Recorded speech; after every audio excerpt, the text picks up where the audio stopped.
I'm Amy Cherry. This local news is a service of Flagler County's Toyota dealer, Beaver Toyota, here to wow ya. A mixed bag in the latest crime stats. John Arking takes a look. According to the Flagler County Sheriff's Office, arrests are up 22.4% for the first 6 months of 2018 compared to the first 6 months of 2017, while crime in several categories of violent and nonviolent crime is down a combined 17.6%. While domestic violence numbers are basically the same, violent crimes, including aggravated assaults, robberies, rapes, and murders, are down a combined 37.5%, while aggravated assault saw a 31% decrease. The biggest drop was in robberies, which saw an 80% decline, while property crimes like auto theft, larceny, and burglary were down 14%. As of May 24th, there were just over 48,000 calls for service, which would track to just over 121,000 calls for 2018. That compares to 2017 numbers, which saw 114,729 calls for service. From the WNZF Newsroom,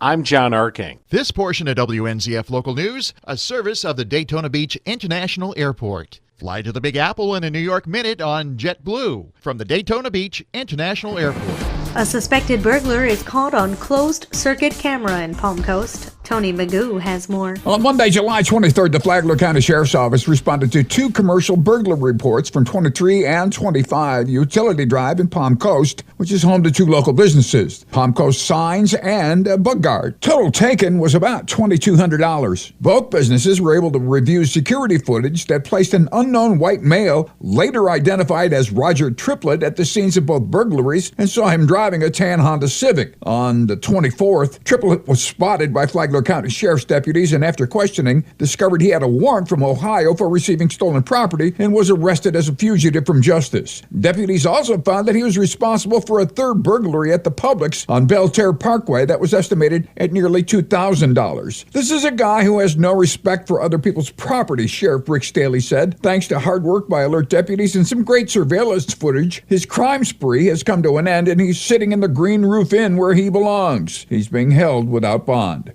For Flagler's Morning News, I'm Tony Magoo.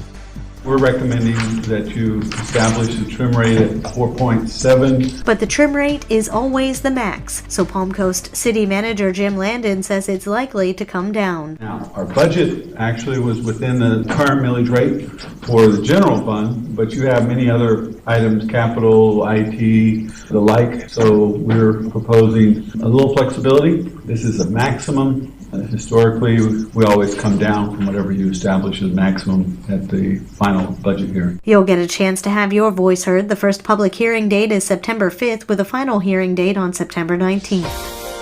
In-state students can get an online degree at Daytona State College cheaper than they can get a new car. U.S. News and World Report says Daytona State College has the nation's least expensive online bachelor's program for in-state students. DSC President Tom Lobasso has said that making college affordable is a key part of their mission.